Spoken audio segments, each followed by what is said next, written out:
Dateline, Thai-Burma Railway, 1944. A symphony of misery echoes through the dense jungle. A skeletal hand, calloused and trembling, instinctively brushes away a buzzing fly from a perpetually open wound on a bony forearm. The air hangs thick and humid, a suffocating blanket woven from the stench of disease, sweat, and decay. The rhythmic thwack-thwack of pickaxes striking stubborn rock, the metallic clang of hammers against steel rails, and the guttural shouts of Japanese guards form the ceaseless, brutal soundtrack of the death railway. This was a place where life was cheap, and survival, a daily miracle. How could such beauty, the vibrant emerald of the jungle, conceal such unimaginable suffering? It's a paradox etched into the very soul of this cursed land. Before we delve into this untold story of harrowing endurance and unexpected salvation, I have to ask, where are you watching from today? Let me know in the comments below. Sergeant Tanaka surveyed the line of emaciated Australian prisoners with a cold, almost clinical gaze. His dark eyes, accustomed to the merciless glare of the tropical sun, saw not men, but units of labor, tools for the Emperor's will. He believed, as he had been taught from birth, that strength lay in absolute obedience, in a spirit that transcended the body's frailties.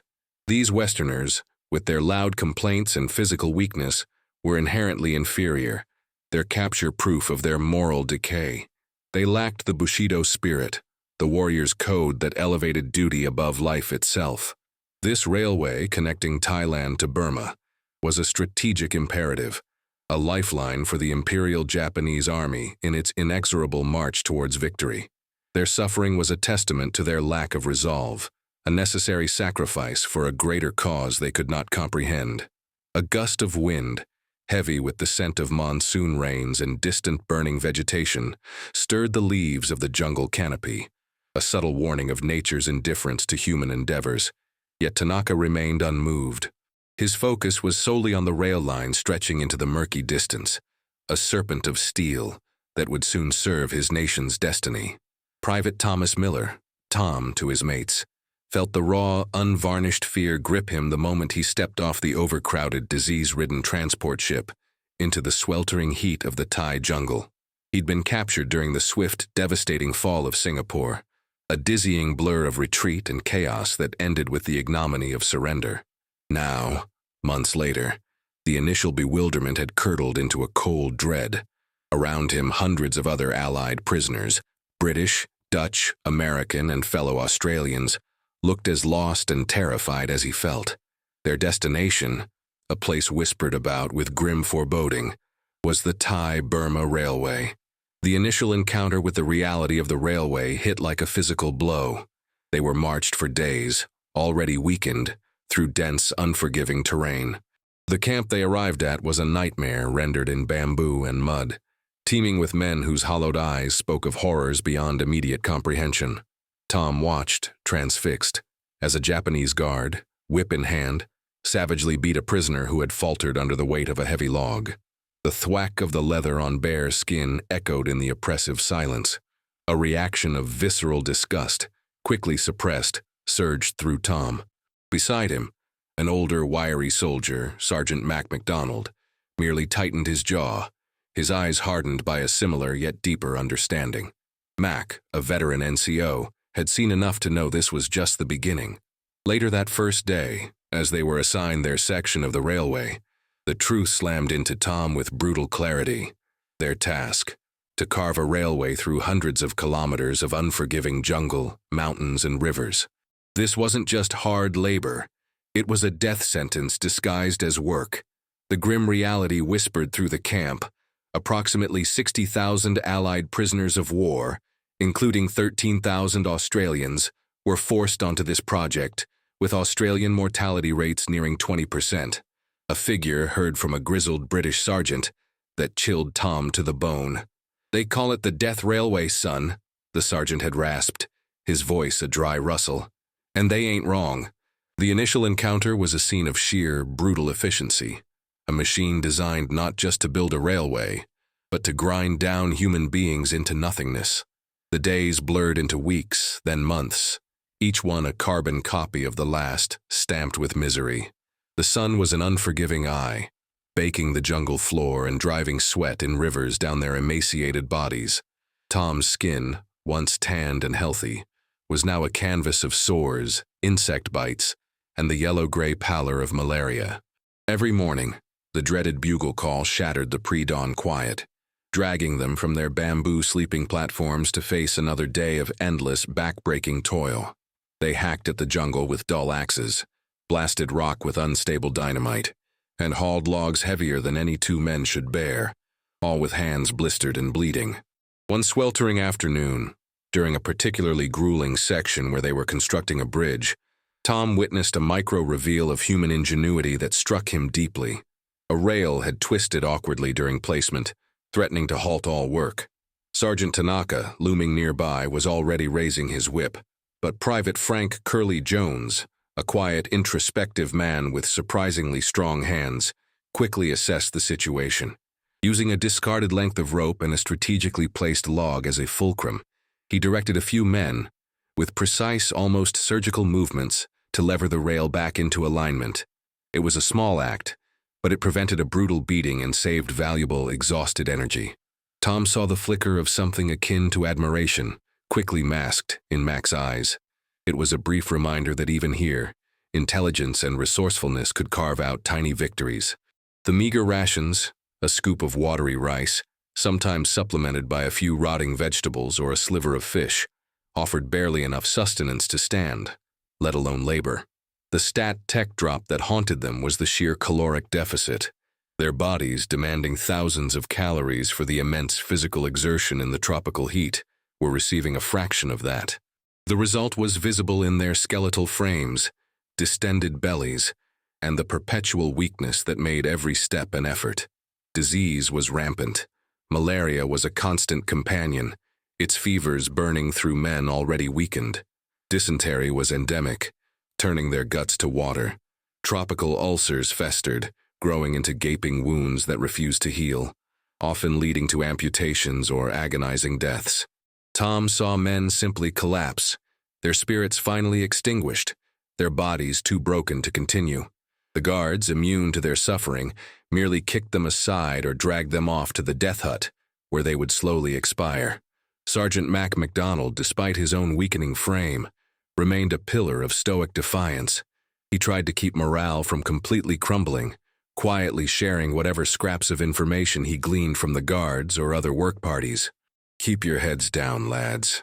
One day at a time," he'd mutter, his voice hoarse but his eyes retaining a glint of determination. He'd even concocted crude splints from bamboo for sprained ankles, or tried to clean festering wounds with boiled water, acts of quiet rebellion against the Japanese decree of no medical aid. Mac was a document fragment of an older, more resilient Australia, a stark contrast to the despair that threatened to engulf them all. Tom clung to Mac's unwavering presence like a lifeline. As the railway snaked deeper into the unforgiving jungle, the conditions worsened exponentially. They moved from makeshift camp to makeshift camp, each one dirtier, more desolate than the last. The initial shock of brutality had worn into a dull, grinding ache, a constant companion.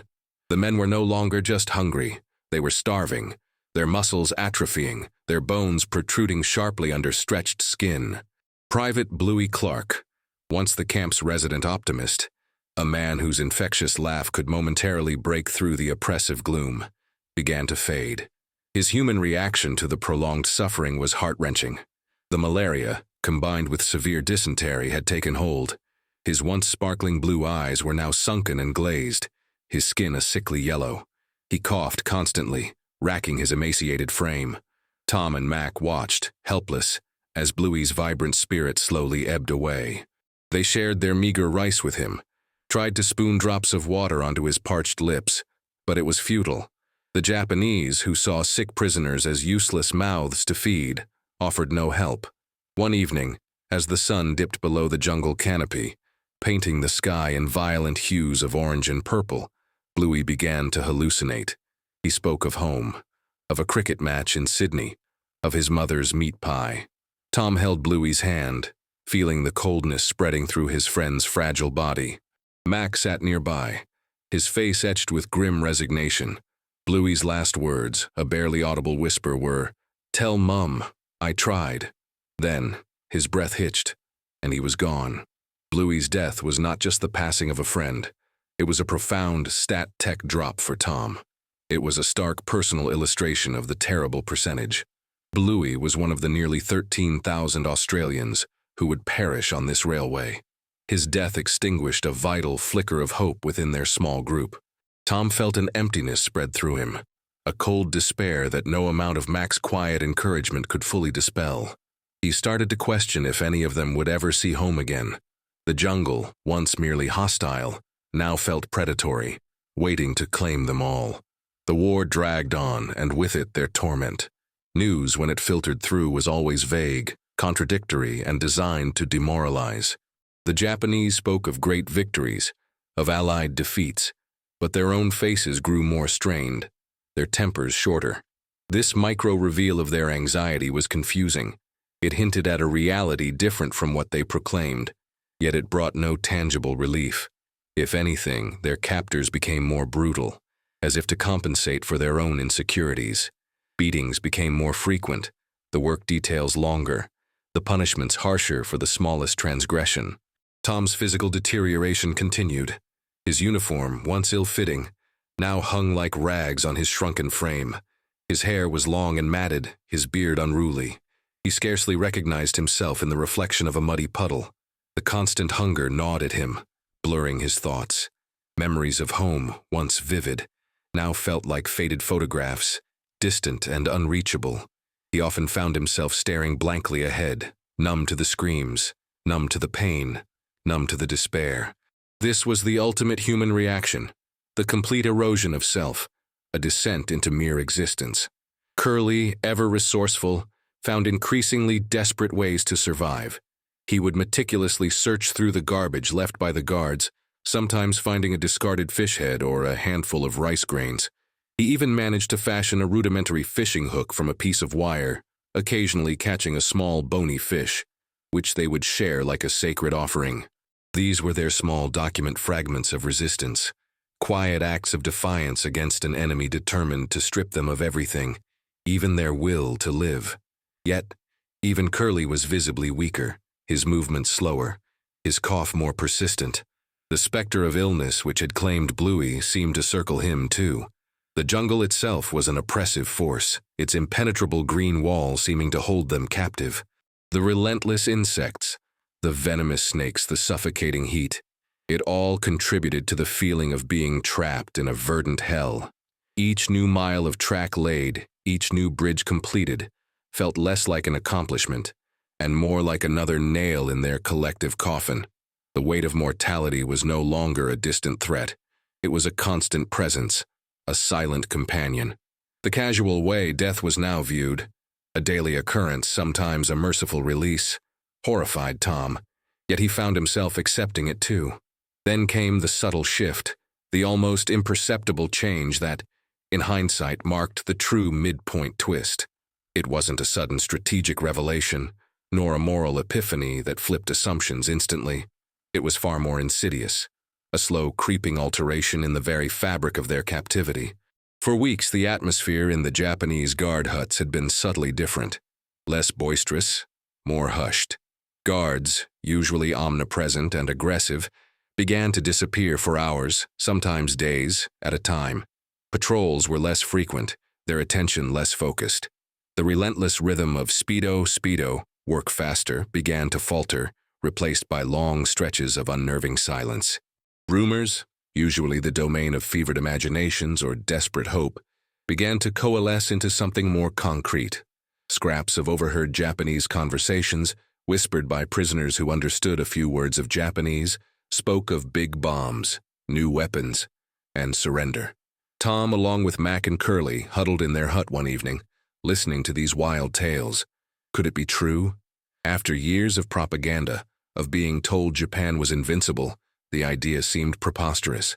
Yet the Japanese guards themselves were agitated. Sergeant Tanaka, usually a figure of implacable resolve, was seen pacing, his face a mask of worry. He barked orders less, and when he did, his voice lacked its usual conviction. The strategic revelation wasn't delivered as a decree, but as a creeping, unsettling uncertainty that permeated the Japanese ranks, bleeding into the POW camps. It flipped the assumption of an unshakable, victorious enemy, replacing it with a dangerous, volatile unknown. Was this a trick? A prelude to a final, brutal massacre? Or was it, against all odds, the truth? The prisoners dared not hope openly, but a tiny, fragile spark ignited in the dark corners of their minds. The psychological stakes within the camp were almost as devastating as the physical ones.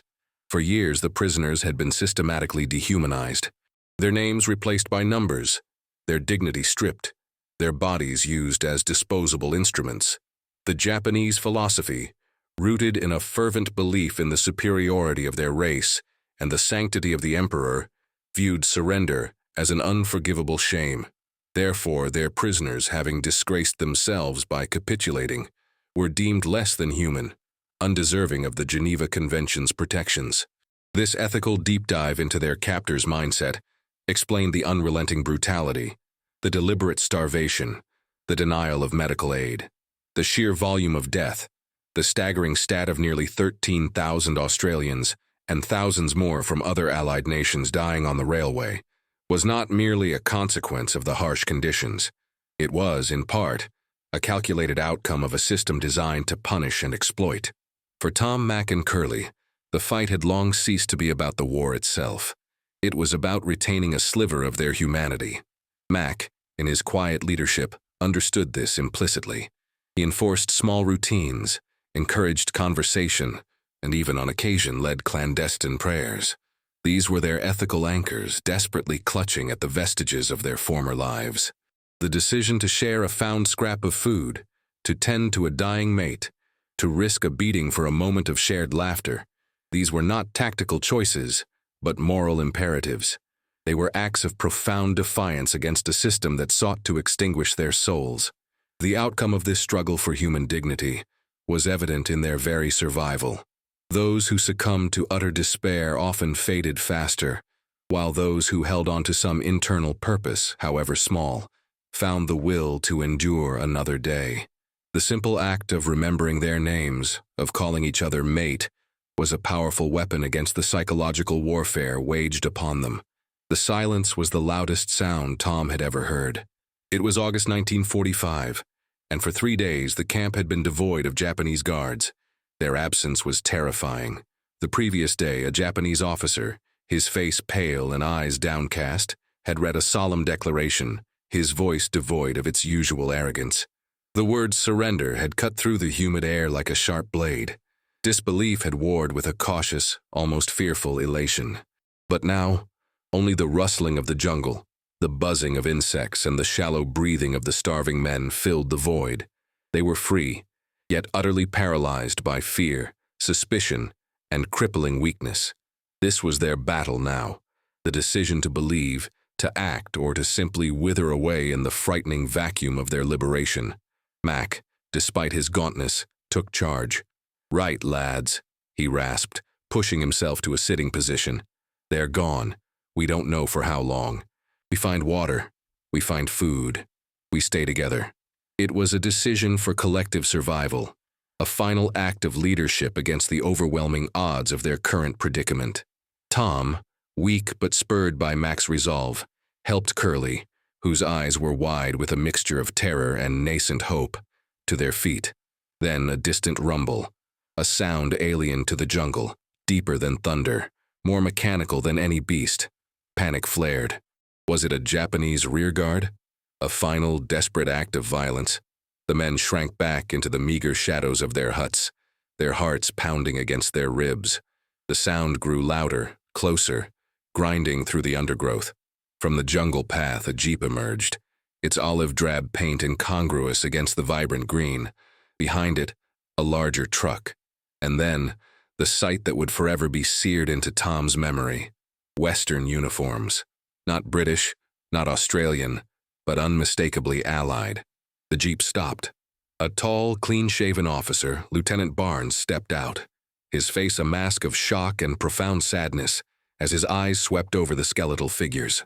Beside him, a younger soldier, Private Jackson, looked visibly shaken.